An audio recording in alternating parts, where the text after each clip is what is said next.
औरंगजेब के नाम पर नागपुर शहर धधक उठा। सिर्फ एक अफवाह उड़ाई गई और उस अफवाह ने पूरे शहर की शांति भंग कर दी। नागपुर 2 घंटे तक जलता रहा। औरंगजेब की कब्र को हटाने की मांग को लेकर शुरू हुआ विवाद देखते ही देखते हिंसक हो गया। बजरंग दल बीजेपी के प्रदर्शन के दौरान एक अफवाह के बाद पूरे शहर में तांडव मच गया। 2 घंटे तक उपद्रवी बेखौफ होकर आगजनी पत्थरबाजी करते रहे। पुलिस गाड़ियों को निशाना बनाते रहे। पूरे महाराष्ट्र में सदन में जमकर हंगामा हुआ। सबसे पहले नागपुर से उन पत्थरों का वीडियो दिखाते हैं जिसके द्वारा पत्थरबाजी करके तोड़फोड़ की गई और हिंसा भड़काई गई। ये पत्थर पुलिस ने इकट्ठा किए हैं जिन्हें कल रात नागपुर में पत्थरबाजों ने फेंका। ये वो पत्थर हैं जिनमें एक शांत शहर की शांति जिन पत्थरों ने छीन ली। ये पत्थर लाने वाला कौन है? क्या सिर्फ एक अफवाह के कारण से ये पत्थर नागपुर में चलाए गए या फिर औरंगजेब पर होती दोनों तरफ से बयानबाजी का परिणाम ये रहा कि धीरे धीरे कुछ लोग उबलते रहे जिन्होंने फिर हिंसा फैलाने के लिए अपने हाथों में पत्थर उठा लिए।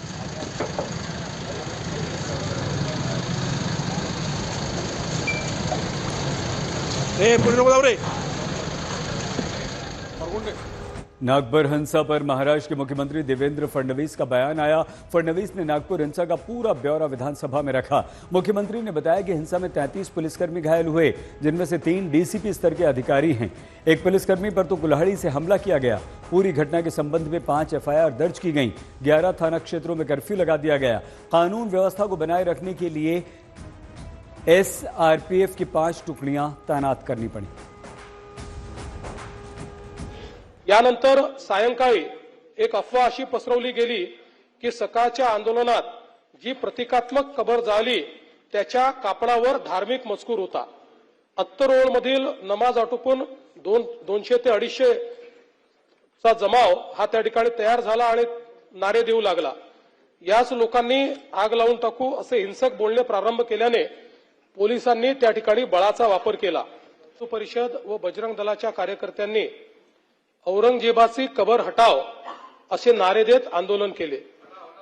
हे आंदोलन करताना त्यांनी गवताच्या पेंड्या असलेली प्रतिकात्मक कबर त्या ठिकाणी जाळली। एका डीसीपीवर तर थेट कुऱ्हाडी वार हा त्या ठिकाणी करण्यात आलेला आहे। त्यामुळे निश्चितपणे याच्यामध्ये काही ना काही एक प्रकारे काही लोकांचा सुनियोजित पॅटर्न हा देखील त्या ठिकाणी दिसतो आहे। अशा लोकांना त्या ठिकाणी त्यांच्यावर कारवाई ही केलीच जाईल। कुठल्याही परिस्थितीमध्ये कायदा आणि सुव्यवस्था हाती घेण्याची कोणालाही परवानगी या ठिकाणी देण्यात येणार नाही। आणि मी एक गोष्ट स्पष्टपणे सांगतो, पोलिसांवर ज्यांनी हल्ला केला असेल त्यांना काय झालं तरी सोडलं जाणार नाही। आज महाराष्ट्रामध्ये विशेषतः म्हणजे मी कुठल्या सिनेमाला दोष देत नाहीये, खरं म्हणजे छावा या चित्रपटाने छत्रपती संभाजी महाराजांचा खरा इतिहास आपल्या समोर आणला। पण त्यानंतर राज्यामध्ये लोकांच्या भावना देखील खूप मोठ्या प्रमाणात त्या ठिकाणी एक प्रकारे प्रज्वलित झालेल्या आहेत। औरंगजेबाबद्दलचा जो काही राग आहे तो रागही खूप मोठ्या प्रमाणात त्या ठिकाणी बाहेर येतोय। या सगळ्या गोष्टी आपल्या ठिकाणी असल्या तरी मला असं वाटतं की महाराष्ट्रात कायदा आणि सुव्यवस्था राखणं हे अत्यंत महत्त्वाचं आहे। त्यामुळे सर्वांनी संयम बाळगला पाहिजे। महाराष्ट्र के मुख्यमंत्री देवेंद्र फडणवीस ने उन घायल डीसीपी से भी वीडियो कॉल पर बात की जिन पर कल कुल्हाड़ी से हमला हुआ था। हो सर, कुल्हाड़ीचा गाव आहे सर, टीप आहे। अच्छा, हातावर लागला। यस सर, हातावर आहे सर। अच्छा, मग आता प्लास्टिक सर्जरी केली, काय केलं त्याच्यामध्ये?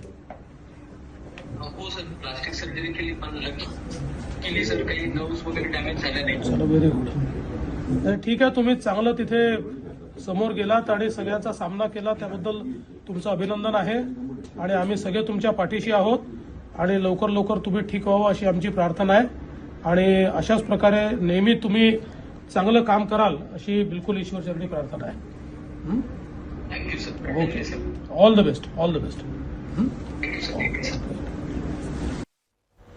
उपद्रवियों ने हिंसा के दौरान एक जगह पर 8 से अधिक बाइक्स में आग लगा दी। मौके पर तोड़फोड़ की। उपद्रवियों के हाथों में हथियार भी थे। हमारे संवाददाता की ये रिपोर्ट।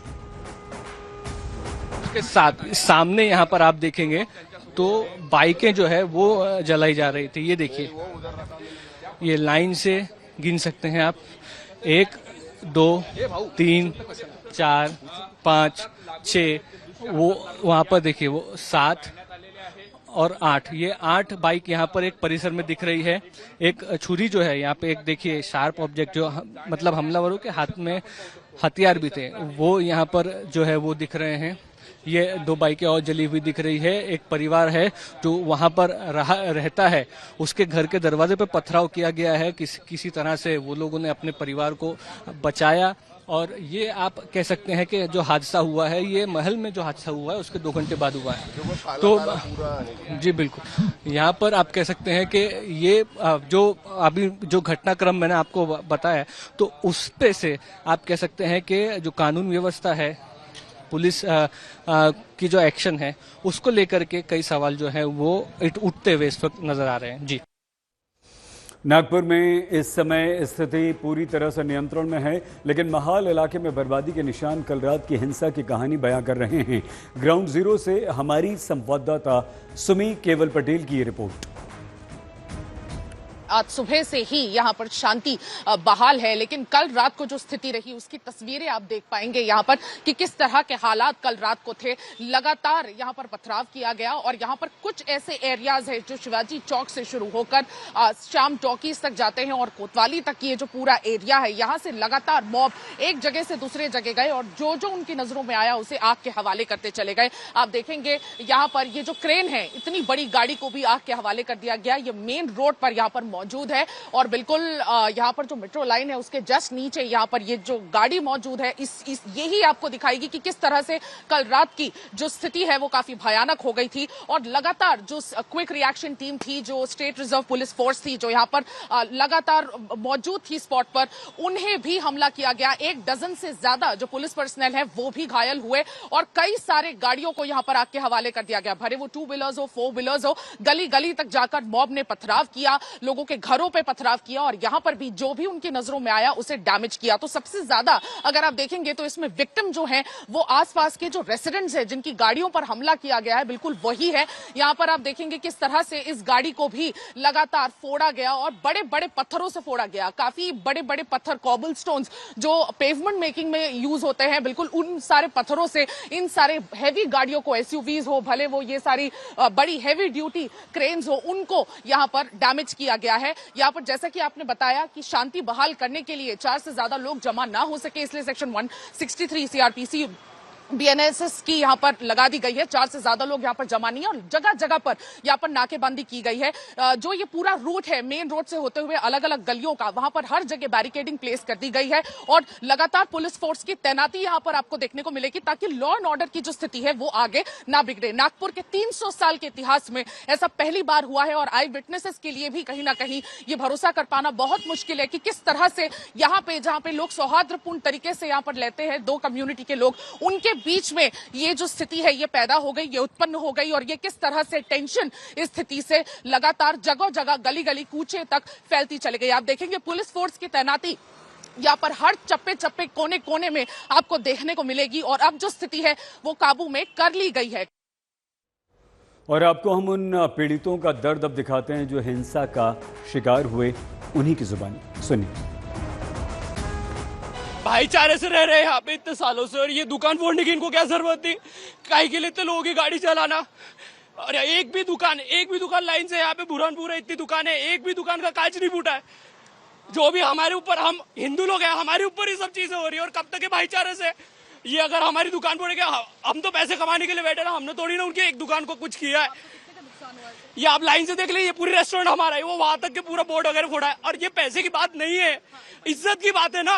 पैसे का क्या है? ये कांच वाच फोड़ा ठीक है, रिप्लेस कर लिया, पर ये इज्जत की बात है रही है। ऐसे आगे कोई भी फोड़ेगा, ऐसा कब तक चलेगा?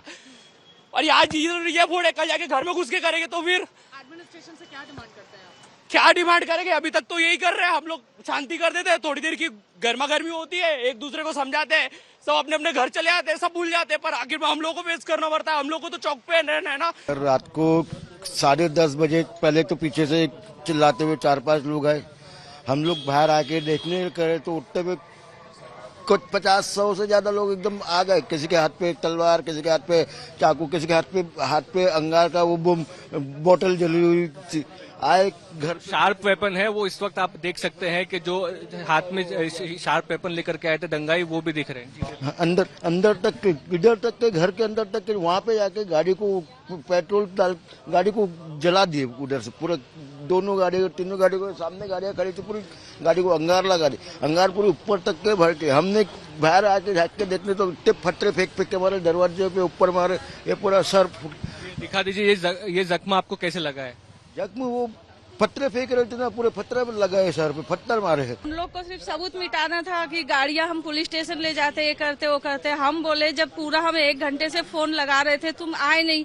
अब सब निपट गया और अब आ रहे हैं और वो भी गाड़ियां उठाने आ रहे हैं। भाई गाड़ी उठाने के बजाय जिनने दंगे करे उनको पकड़ो जाके। इसलिए हमने गाड़ी नहीं उठाए। हमने पुलिस से 1 घंटा बहस करे लेकिन गाड़ी नहीं ले जाने दिए। घर पे घुसने की कोशिश की क्या आपको? आपका ये पूरा अंदर तक हमारा था ना, ये देखिए ना पूरा, ये यहाँ तक ये पूरा टूटा हुआ है। ये इधर गुप्ता परिवार का घर है? हाँ गुप्ता है। ये इधर दरवाजे को ये मारे हैं सब, ये तो ये ईंटें पत्थर फेंक के मारे हैं। आप कह सकते हैं कि छोटे दरवाजे पे जो दिख रहे हैं ये पत्थर।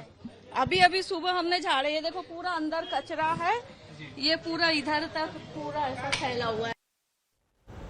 नागपुर में हुई हिंसा से पहले महाराष्ट्र की राजनीति में औरंगजेब को लेकर खूब बयानबाजी चल रही थी। औरंगजेब की कब्र को लेकर भी जोरदार हंगामा हो रहा था, लेकिन अब जब नागपुर में हिंसा हो गई तो राजनीति उबल पड़ी। आरोप प्रत्यारोप का दौर और तेज हो गया। उनको बख्शा नहीं जाएगा। जो भी समाज कंटक जिन्होंने पुलिस पर हमला किया है, आम जनता के ऊपर हमला किया है, माँ बहनों पर अत्याचार किया है, पेट्रोल बम फेंके हैं, पत्थर फेंके हैं, हथियार से हमला किया है, उनको बिल्कुल महाराष्ट्र में बिल्कुल माफ नहीं किया जाएगा। हमारी महाराष्ट्र सरकार की भूमिका है या महाराष्ट्र में अमन शांति कायम बनाए रखने का काम है। मुख्यमंत्री जी को पूछो किसका हाथ है, क्योंकि आरएसएस का मुख्यालय वहाँ है। अब इनके कार्यकाल में वहाँ डबल इंजन सरकार है ना, महाराष्ट्र में और केंद्र में, तो डबल इंजन सरकार की असफलता है। और अगर ये सरकार असफल है तो इन्होंने इस्तीफा देना चाहिए। नागपुर में हिंसा होने का कारण नहीं है। नागपुर आरएसएस का गढ़ है, आरएसएस का हेडक्वार्टर मुख्यालय नागपुर में है। वहाँ मोहनराव भागवत जी बैठते हैं। पूरा हिंदुत्व का प्रखर हिंदुत्व का कुंबा वहाँ बैठते हैं। वहाँ देवेंद्र जी का चुनाव क्षेत्र है। वहाँ दंगे कौन कह रहेगा कि उसकी हिम्मत है? गृह मंत्री देवेंद्र फडणवीस जी है, मुख्यमंत्री देवेंद्र जी है। वहाँ भारतीय जनता पार्टी के प्रदेशाध्यक्ष बावनकुळे नागपुर से है और 4 मंत्री आसपास है। कोई हिम्मत कर सकता है?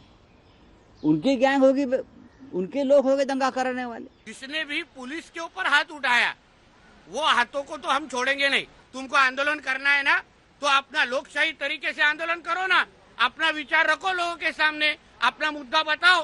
तुमको पुलिस लोगों के हाथ उठाने की क्या जरूरत है? करके इस प्रकार के जो बयानबाजी जो कर रहे सरकार के नजदीक के लोग, उनको माननीय मुख्यमंत्री ने हिदायत देना चाहिए कि इस प्रकार की बयानबाजी ना करें, ताकि महाराष्ट्र का वातावरण शांततापूर्वक बना रहे और इस प्रकार की घटना महाराष्ट्र में कहाँ भी नहीं घटना चाहिए। उसके लिए उन्होंने उनके जो नजदीक के सब लोग हैं उनको हिदायत देना चाहिए। मुख्यमंत्री कार्यालय से क्यों ना कोई रिएक्शन आई जब अफवाहें फैलने लगी थी। जब भी किसी शहर में ऐसी घटना होती है, और ये तो खुद मुख्यमंत्री का शहर है, स्वयं उनका शहर है, मुख्यमंत्री भी है, वो गृह मंत्री भी है, और ये अनुमान लगाया जाता है, मैंने भी सीएमओ काफी नजदीक से देखा है, कभी भी ऐसी घटना होती है तो पहला रिपोर्ट सीएमओ को आता है, सीएम के मोबाइल फोन पे आता है, होम डिपार्टमेंट भी आता है, दोनों डिपार्टमेंट्स उनके साथ है। क्या उनको पता नहीं था ये होने वाला है? मेरा अंदाज यही है कि भाजपा को महाराष्ट्र का मणिपुर करना है। जो स्टेटमेंट दिए गए हैं मिनिस्टर्स की तरफ से, अभी भी दिए जा रहे हैं, भाई आप रूल ऑफ लॉ को फॉलो करिए ना। आप तो भारत के संविधान पर आपने ओथ लिया है, तो आप कैसे प्रोवोकेटिव स्टेटमेंट्स क्यों दे रहे हैं आप? भाई मुझे किसी चीज कोई चीज पसंद नहीं है, आपको कोई चीज पसंद नहीं है, तो कोई भी अपनी नापसंद का इजहार कानून को हाथ में ले करेगा क्या? नागपुर में इस समय स्थिति पूरी तरह से नियंत्रण में है, लेकिन कल वहां पर हिंसा हुई और आज पुलिस ने फ्लैग मार्च किया है। दो तस्वीरें हम आपको दिखा रहे हैं, कल की हिंसा की तस्वीरें दिखा रहे हैं जहां जबरदस्त रात को हिंसा हुई है और आज भारी संख्या में पुलिस बल वरिष्ठ अधिकारियों के साथ फ्लैग मार्च करने के लिए निकला है। नागपुर की सड़कों पर उन इलाकों में जहां पर हिंसा हुई थी आज वहां पुलिस ने फ्लैग मार्च किया है। पूरे शहर में पुलिस निकली है और लोगों से ये अपील करती हुई पुलिस गई है कि शांति बनाए रखिए, कानून व्यवस्था को हाथ बिगड़ने मत दीजिएगा, कानून को हाथ में लेने वालों को बख्शा बिल्कुल नहीं जाएगा। और ये संदेश सख्त दे दिया गया है, 50 लोगों को गिरफ्तार कर लिया गया है और ये कह दिया गया है कि अगर स्थिति बिगड़ी तो ठीक नहीं होगा।